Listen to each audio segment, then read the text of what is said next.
Hey, Peter. Oh my God, long time no see. Thank you for tuning in. Hey, Dee. Hey, everybody. Happy Monday. Hey. I hope everyone had a great weekend. The weather's getting really nice here in New York, so I hope everyone has been able to enjoy it. Here in New York, or those who are traveling, like Dee, who's in Canada right now. I hope you're enjoying it. Happy Father's Day to all of the dads who celebrated yesterday. I hope you had a good time. I should have turned off those notifications. Hey, Roxy. All right, I'm gonna let you in a sec. So, I'm so excited for today. So, as you guys know, those of you who've been watching, or if you're new to us, I had started the live series because I have a podcast called The Fearless Show. And I've been doing the podcast for about 5 years now, I believe, on DSN, the Matrix Studios Network. And we've also been pitching to Manhattan Network and BronxNet, so that's still in the works. But of course, COVID hit, so we had to pump the brakes on that a little bit. But once COVID hit and we started quarantining, I wanted to, still bring that great experience to you guys while you were at home, and join my other fellow people, colleagues, and people on social media that I know. Hi, Shantae. And I wanted to bring in, some good energy to you guys and bring you guys, hey, Jess, and bring you guys some really dope people who are doing dope things, who are sharing resources with our community, who are sharing resources with, those of us who want to get all that knowledge and education in different areas. Thank you, Dee. So I started doing the live, and I was doing them on Fridays because I felt like Fearless Fridays was perfect, right? So normally I would go out, hey bro, I would go out for a cocktail on a Friday. So I was like, why not bring that good energy and a cocktail to your Fridays on your IG live? So it went pretty well. I'm so excited with everybody we had on. And now I'm looking forward to our Mondays. I know that everything is opening up slowly. We're in phase 2 now, so I wanted to make sure that you guys are able to enjoy the amazing guests that I bring on. So I know Fridays people are going to start going out and at the beach and stuff like that, so I figured Mondays would be great. I can bring some motivation to your week, to your start of the week, with the great guests that I have. So here we are, Motivation Mondays, and we are kicking off today, and I'm so excited. Hi, Julio. Hi, everybody that's joining. Thank you so much, guys. And of course, I have two amazing female guests today. And my first guest is Roxy. She is on 99 FM in Philly, someone who I admire and I look up to, of course, because I, started off in internet radio and stuff like that. So I definitely wanted to pick her brain. And I've been meaning to link with her for a while. So without further ado, let me let her in so we can get started. And thank you again, guys, for tuning in. I really appreciate you. So let's get it going. All right.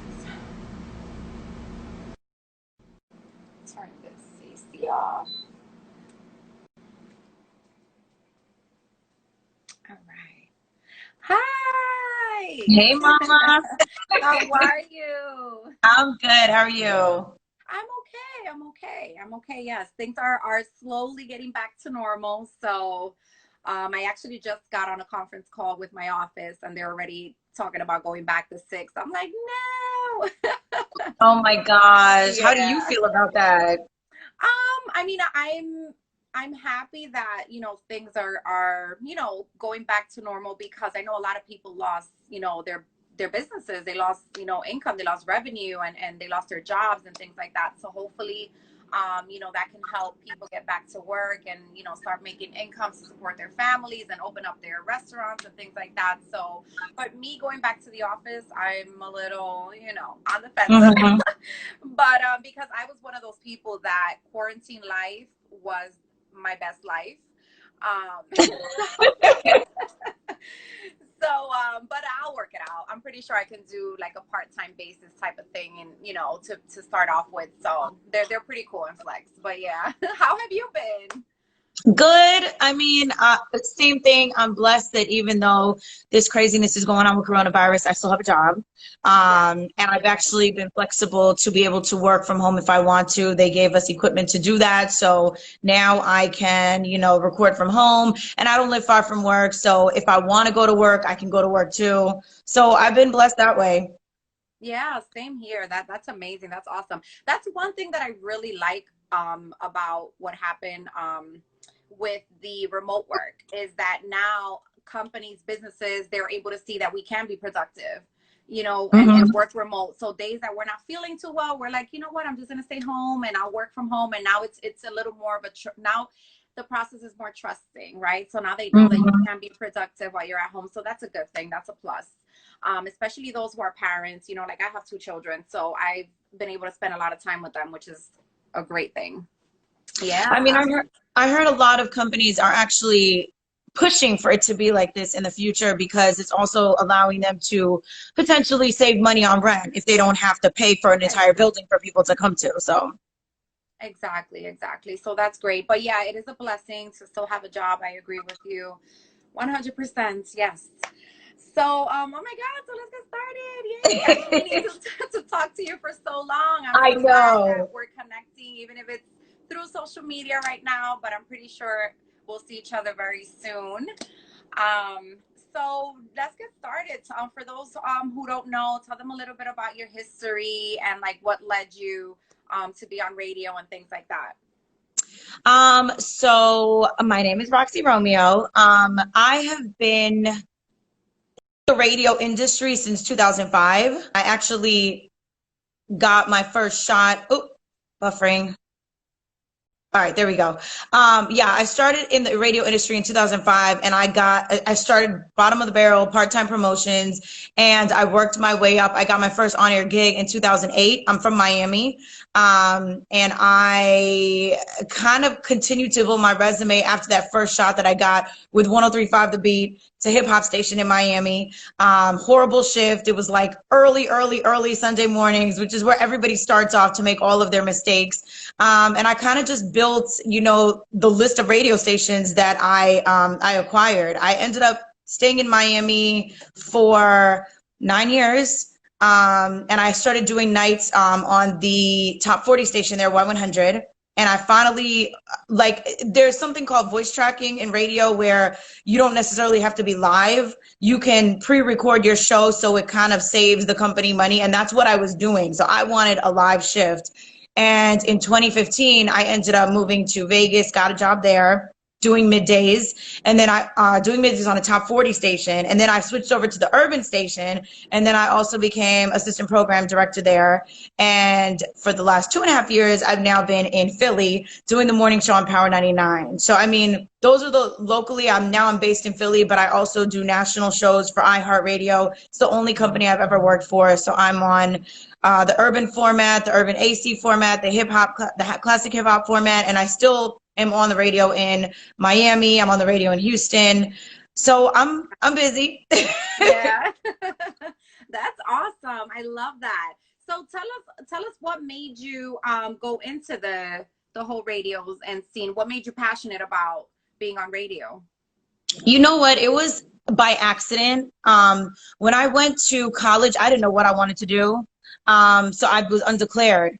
And probably it was somewhere towards the ending of my first year. I ended up, I had a friend, I was part of the Caribbean Student Association.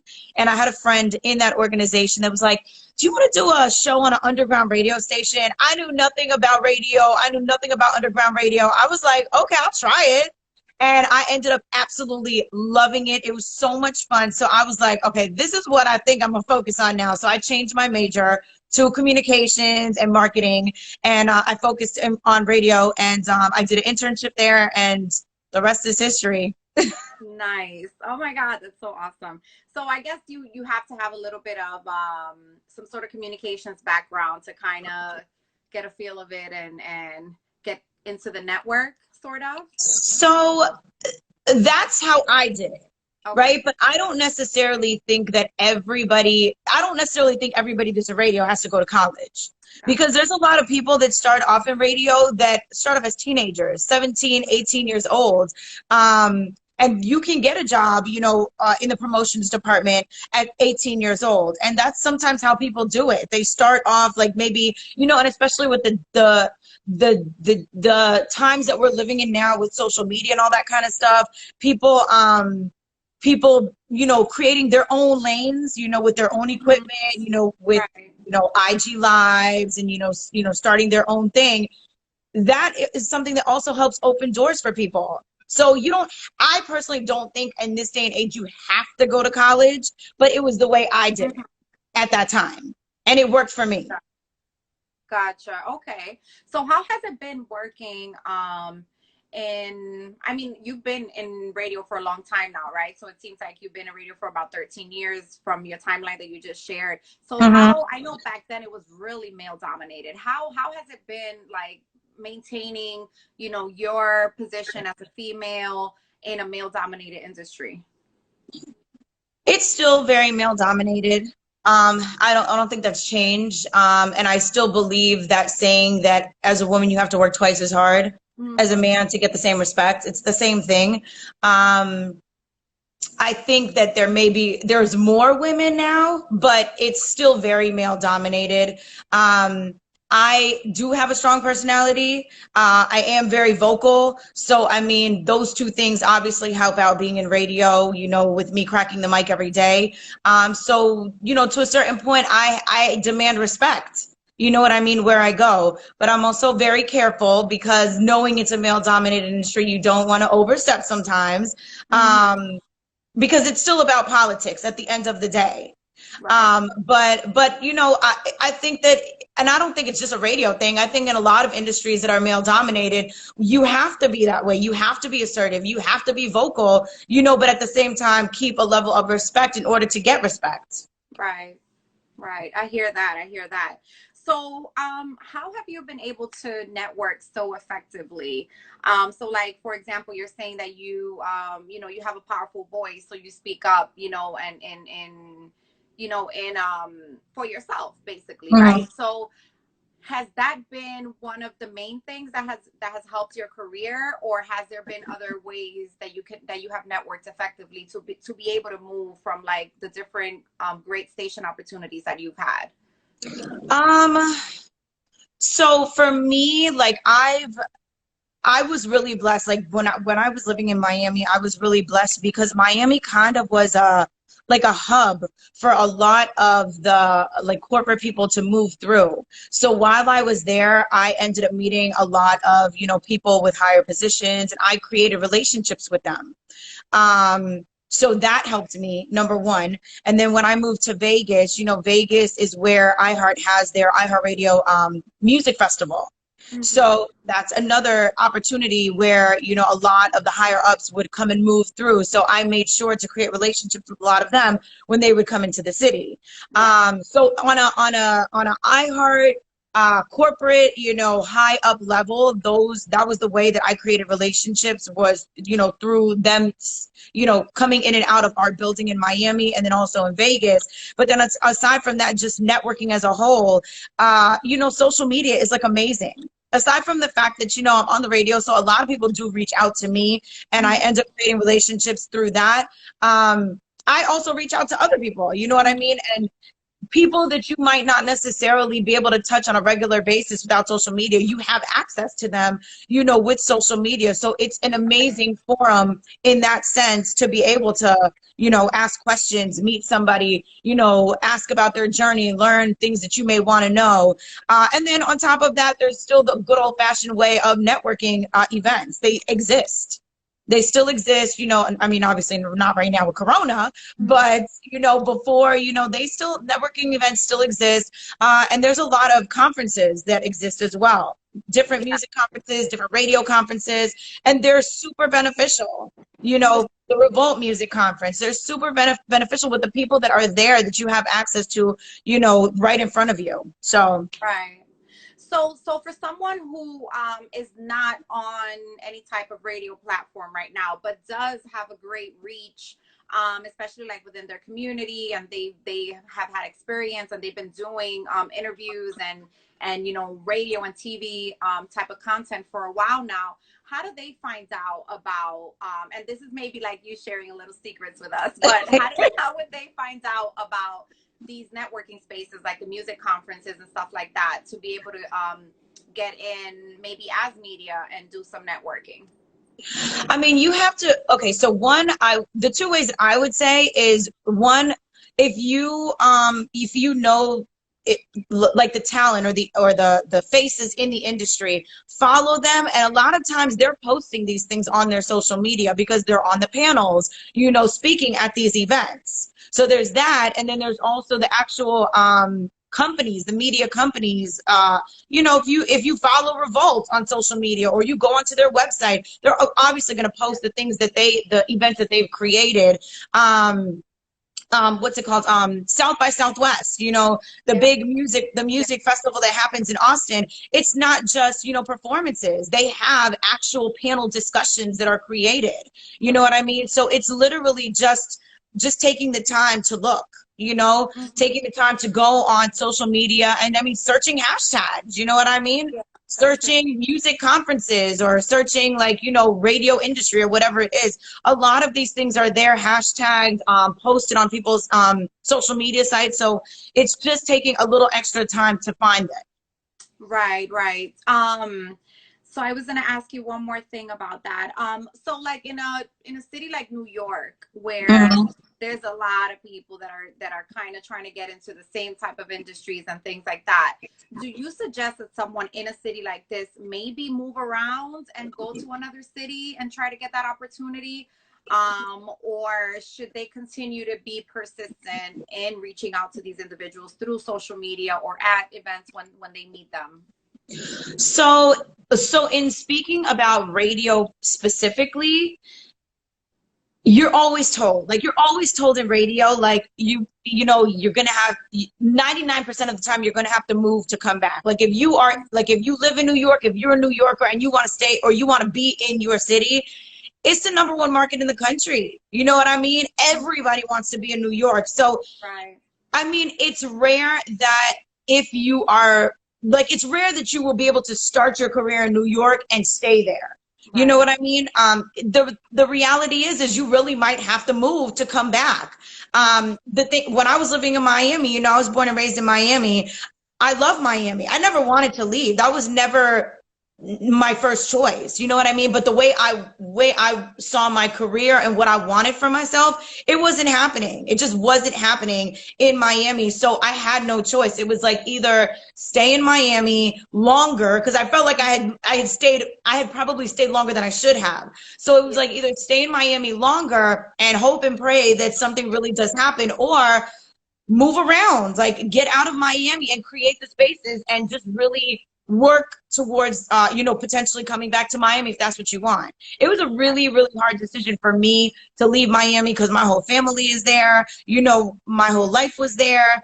But when I made the decision and I ended up moving, it was the easiest thing. Like, after I actually did it, I was like, oh my God, like, why did it take me so long to do this? I could have done this so long ago and potentially been farther along in my career.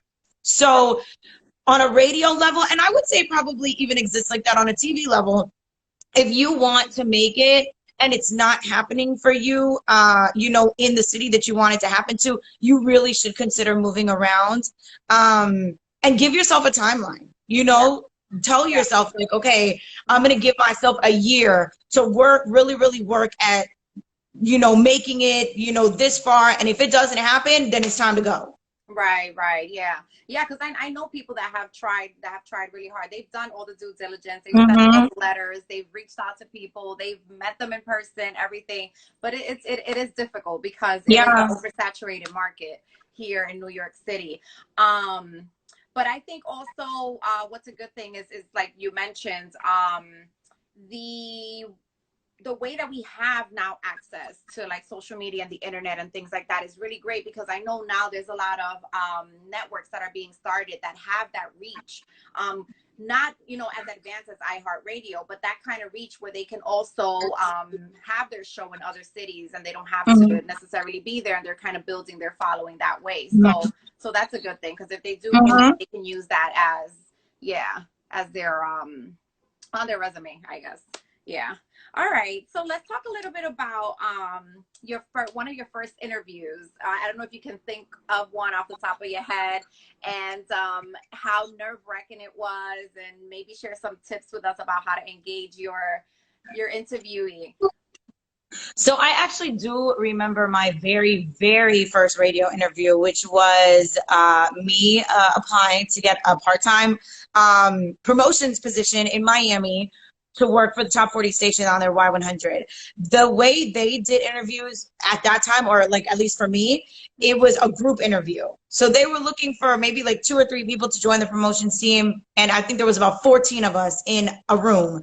And I learned very quickly, you were not prepared for this interview, even though I got the job, but you were not prepared for this interview, because I'd been living in Orlando for, you know, the last 4 years, 5 years. I had gone to college there. I stayed and I worked a little bit longer after I graduated. And then I came back to Miami, and then I applied when I saw this opening, and 14 of us are in the room. And I remember, you know, we went around the room. I'm already somebody that's like very bubbly, you know, and animated. So like I already had like all of that naturally. But they asked a question. The promotions director asked a question about like who's on the morning show, and I was like, I have no idea.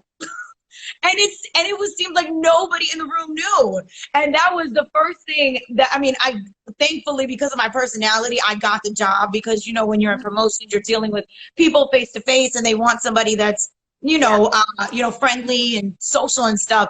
But I mean, I quickly learned, I was like, one of the most basic things that you were supposed to do for this interview, you didn't do. You did not research the radio station. You didn't make sure you knew like who was on the radio, all of that kind of stuff. And I was like, oh my God, that should be like interview 101, and you didn't do it.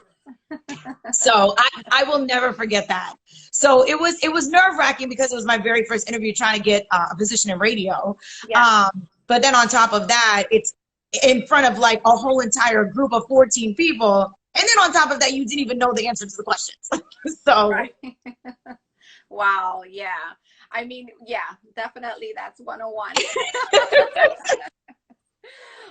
What about, what was one of the first people you interviewed? Let's say like a celebrity or something like that, or an entertainment artist, if you remember. And how did that go? Oh, I don't know if I can remember like my first.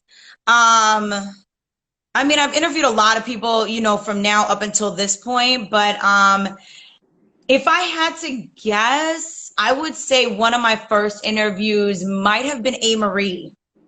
Okay. R&B singer A. Marie. Yeah. She came to Miami, and I mean, this was already after her peak, you know, like she was trying to get back into into the music scene, and she also was starting like a vegan or some kind of like health line of like, I think it was like granola bars or something. So she came to not only push music, but also to like promote this new like bar that she had.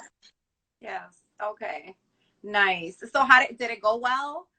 It did. She gave me some samples. They were really good. She was so sweet. I mean, it always helps when you're interviewing people that artists that are nice and that are humble. You know, because you don't always get that from people.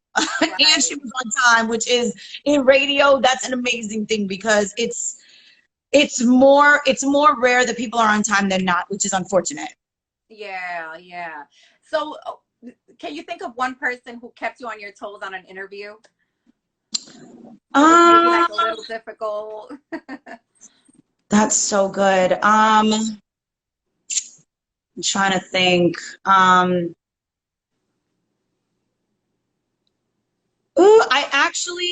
I would say Will Smith. I did not meet him in person, but when I was in Miami, I actually had a chance to interview him over the phone he had that movie with his son. Nice. Oh my gosh, what was it called? I Yes. can't remember. The Well, I Pursuit can't of remember what it was Happiness. called. The Pursuit No, of no, no, no. Happiness. It was Oh, another okay. one. It was like something to do with like space. And Oh, okay. yeah, Okay. yeah. And so he called in about that. And he definitely kept me on my toes because aside from the fact that we talked about, the movie itself, you know, Will got into, uh, a lot of other, things that didn't necessarily ask about it, you know what I mean? But Right. he's such a thinker, Yes. you know, and he's somebody that always just goes above and beyond. He's the nicest person in the entire world. Like, it's amazing to me that he's gotten to the level that he's at, and he's still as humble as he is. Nicest person in the world. But he definitely kept me on my toes because he almost like turned the interview around on me. He started asking me questions. I I can was like, see wait a that. minute. I thought I was the one asking the questions. But yeah, Will Smith was definitely one of those. I can see that happening. That's so awesome though that you got to interview him, even if it was like over the phone. Like that's Yeah. great. Yeah, that's a great person to like pick their brain. Yeah. Let's see. How has being on radio changed your life? Um, I mean, it's become my life. You know what I mean? Radio is literally my life right now. And it's been my life for years. I have put so much blood, sweat, and tears into this industry to make it, you know, and to get as far as I have, that that is it. It's like it has become my life. And I would say that's like good and bad because I know I'm definitely not the only person that has that story. There's a lot of people that I'm friends with within, you know, the radio industry, and it's their same situation. You know what I mean? And that's why you hear a lot of people in radio, especially women, that say it's really hard to have a relationship because it takes so much of your life. And even though a lot of people think like, oh, she's on the radio from this time to this time, after that she's done. No, like that's not how this works. You're not on the radio and then all of a sudden you're free for the rest of the day.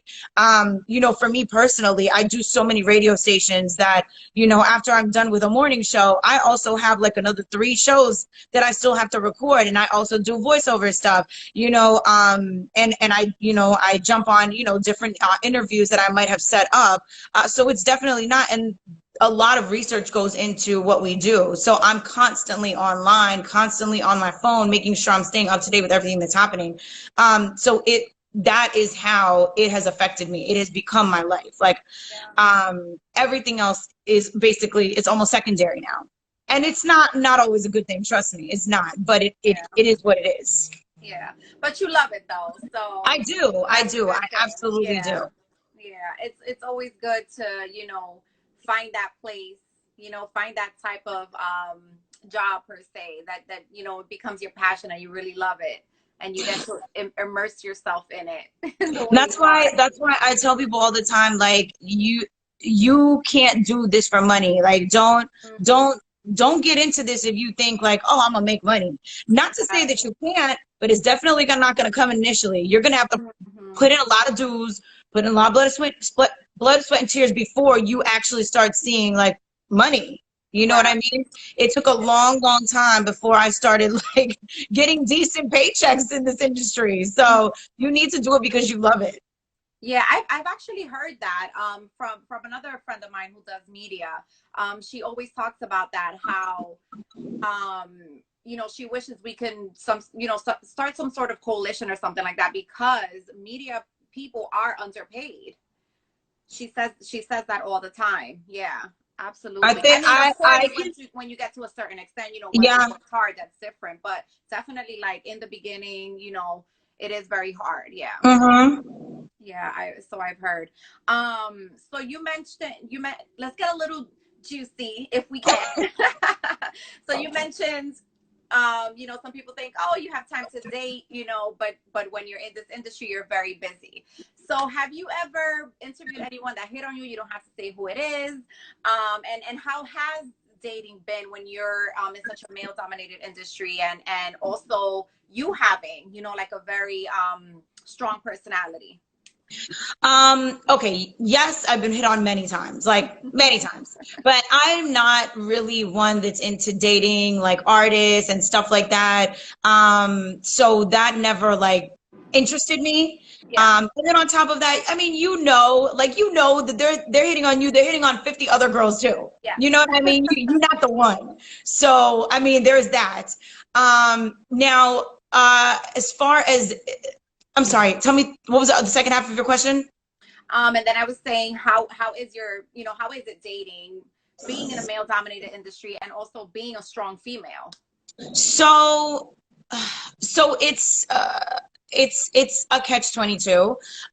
So number one, you know, you like, well, with me being in this position of being on radio, like there's a lot of guys that come at you, always trying to slide in your DMs, but you know that the reason that they're doing that is because of who you are. Like, I mean, like for what you do, you know, because you're the girl on the radio, not because they are so interested in getting to know who, you know, Roxy Romeo really is as a person. You know what I mean? A lot of times, and you don't think about it, but there's a lot of male groupies that it's like, oh, if I, you know, get with Roxy, I might have like, you know, this little up where I can get into concerts free and I might get to meet artists. And, you know, if I'm a rapper, you know, this might give me a little edge. Right. You know, all of that exists. And, you know, to me, I'm not somebody that's like super high up on the radio totem pole. You know what I mean? And I go through this. So I can't even imagine like, you know, Angie Martinez, you know what I mean? People like that, what they go through. And I deal with that. Dating is not easy because you don't know who you can trust. That's true. That's a lot of it for me. And I was single for a really, really long time because I didn't trust anybody, because I'm like, if they know what I do, you know what I mean? How do I know that they're really, you know, interested in me, not just what I do? And it may sound silly, but it's really, really true. You know what I mean? So a lot of times, like, you know, I wouldn't tell people what I did. You know, if they ask me, I'd be like, oh, I'm in marketing. You know, I would not tell them what I did because I wanted to, you know that you were interested in getting to know me, and that's it. Right. Yeah, I hear that. And also, you know, I asked because I'm surrounded by a lot of strong females, and they're in, you know, all in completely different industries, from entertainment to you know, law to, you know, just many different industries. And the one thing that they always talk about and have in common is because they're strong females, some men get intimidated. Oh, 100%. 100%. Yeah.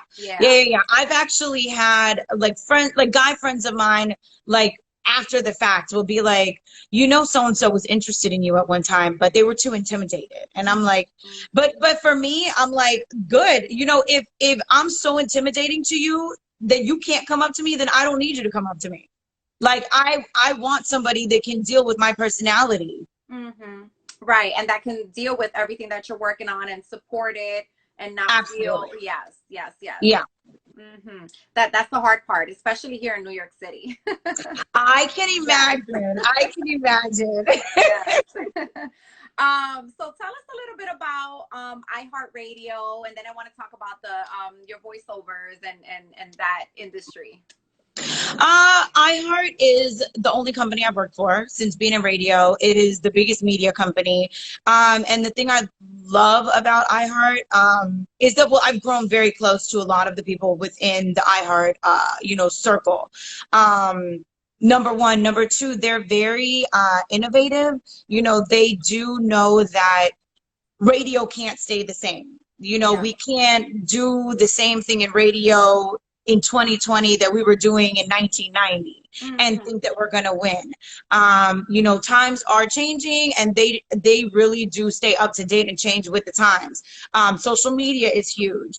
You know, just being online is a huge necessity now.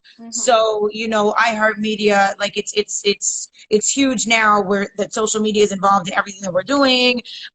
You know, that even though, you know, you think radio, you think, oh, well, that's just a voice. But now a lot of people want to know what that voice looks like, and they want to see what that voice is doing. So a lot of, radio stations will have cameras in their studios, and have it on so people can actually tune in and watch what they're doing. Social media, radio stations are very active when it comes to social media. And now podcasts are so huge, as you know. And Iheart actually bought a podcast company, and now they are like the biggest podcast company in the world.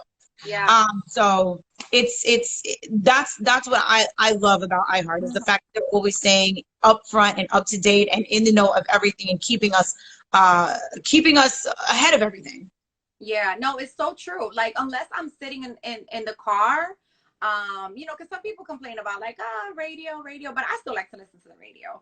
So, but unless I'm sitting in the car, I won't actually tune in to the station. I will listen to it on my earpods through Iheart Radio. Yeah. Yeah, that's how I listen to the stations. So you're absolutely right. Yeah. And they have so many, like you said, the podcast, they have like so many different variations of things you can listen to. Yeah. It's really definitely the new thing. They have changed a lot of the game. Yeah. So tell us about the voiceovers and how you got into that. What type of voiceovers? It's like I was saying, like when radio has been like the thing that has opened so many doors for me, because when I first started in radio as a part-time promotions person, there's a lot of times that, clients will need a commercial read, and they'll just pull people wherever, like whoever's in the building. Like if they need a female voice, let's ask any female, like, read this. And if you happen to be good, then they'll come back to you and ask you to read more and more commercials. And that's kind of how it started with me, is I started just reading commercials, because they just needed somebody in the building. But then it ended up being where it was like, okay, a client really liked my voice. And then outside of that, they wanted me to be the voice of their brand, for all of their commercials. So I ended up getting paid for it. Nice. And then I started actually creating like voiceover demos, and like, maybe I can actually make money on this. And I would say like my biggest voiceover gig, I guess, to date, Pitbull used to do this New Year's Eve show on Fox. Okay. And it was crazy because I never found out, oh, they were looking for somebody on audition. I ended up getting an email from somebody saying like, hey, we really love your voice. We were looking for somebody that sounds like you to be the voice of Pitbull's New Year's Revolution. Would you be interested? And I was like, hell yeah, I'd be interested. Like, what do you need me to do? So they sent over a script for me to read. I read it, and they were like, great, you got the job. So, I mean, New Year's Eve, I wasn't partying. I was in a trailer, in the back of Bayfront Park in Miami. But my voice was like televised on national TV. And I did that for 2 years. So that was like the biggest thing that I ever had, on a voiceover level. But I mean, because of the fact that people know that I do voiceovers, and it's always ever been word of mouth. I mean, I get a lot of independent work just every day, constantly. People are just sending me, stuff to do. So just by word of mouth, I haven't even advertised the fact that I do voiceovers. Right. Yeah, that's so true. Well, that's a blessing. Yeah, absolutely. It's a blessing. Yes, that's awesome. And you do have a great voice. Yes. Thank you. So what's next? What's going on in Roxy's world? I know you're away right now. You say you were taking some time off, so that's good. Well, I'm off. I'm still in Philly. Yeah, like it's really hard to gauge anything right now because of coronavirus, unfortunately. But I mean, our morning show is still very much up and running. We go in every day. Well, I'm on vacation, but after this week, right? Like every morning we're still at the radio station, going in to do our show, and nothing has slowed down for me. Like, even though coronavirus has hit, and I know a lot of people are really being affected, for me, it's actually gotten a little busier. Because unfortunately, like many companies, Iheart had to furlough certain people and let certain people go. And so, those people had to, people had to pick up the slack for the things that they were doing. And I, ended up, taking on some additional duties because of that. So, I mean, right now, I'm all over the radio. On a personal level, there are things, I mean, I have been thinking about doing a podcast. I'm still trying to figure it out myself. So I feel like this week that I'm off, I'm going to sit down and try to plot out certain things for myself that I want to get done. But it's radio. Yes, yes, awesome. So tell everybody what times you're actually on 99 FM, and then if your iHeart slots are also like kind of consistent, share that Yeah. with us too. Yeah. So I do the morning show, the Rise and Grind morning show on Power 99 in Philly. So we're on from 6 a.m. to 10 a.m. Eastern time. Okay. And the other stations that I would say like you can consistently listen to, I'm on in Houston on 93.7 The Beat. I do 10 p.m. to 2 a.m. Sunday through Thursday. And then, or Sunday through like Thursday night into Friday morning. And then I do Saturday mornings, 10 a to 2 p. And I do overnights on 93.9 MIA, which is in Miami. So you can hear me like every Monday through Friday. I'm on there. And then I'm on nationally, but it kind of just depends because I don't actually know like all of the stations that I'm on a national level, unfortunately. Mhm. That's amazing. That's so exciting. You're killing it, girl. Yes. Thank you. Yes, and thank you so much for taking the interview today. Definitely one of the women I've been watching. Definitely an inspiration. So I'm really grateful that you took out the time. One thing that I always ask my guests is to let everyone know what makes you fearless. Oh my gosh, what makes me fearless? Jeez, what makes me fearless? I would say my mouth. I am so unapologetic many times when it comes to the things that the things that I say, the way that I feel, and it's kind of like, look, this is me. Take it or leave it. You like it, you don't like it. It is what it is. Exactly. I love that. I love that. So I want you to share with me later on offline all of the time slots and everything that you mentioned so I can Okay. share it with everyone. And again, thank you so much for taking out the time. I really, really appreciate it. I think this is a really good walk down memory lane. Yes. Thank you, Sue. I appreciate Yes. you. Of course, I appreciate you too as well. When are you coming to New York? Oh my God, girl, I don't know. There's so many times that I've been like, I'm gonna come, I'm gonna come, I'm gonna come. But then when coronavirus hit, I was like, I don't know. Yeah. Like, there's a lot of people right now with coronavirus that are moving around like it does not exist anymore. That is So not me. many. Right. Chloe Jackson is still around here somewhere, and I am not trying to get her. So Right. I'm being very careful. But I do. I want to come to New York so badly. You're like, New York's right there. It's right there. Yeah, Yes. yeah, yeah. I was gonna say if not, I'm gonna make my way out to Philly. Okay, let me know. Yes. Well, thank you so much again. I really appreciate it. You're welcome. Thank you, Mama. All right, let's stay in touch. Take care. Okay. Bye. Bye.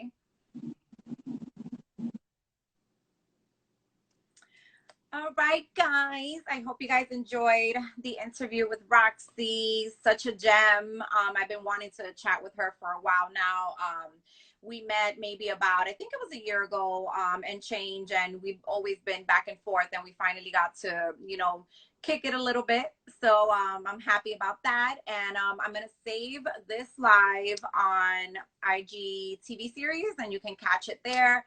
And then it's also going to go up on my website. You guys already know. Just check out my page, Sue Fearless. And I'm going to take a little break, and I'll be right back with John VF. All right, guys. Thank you for watching.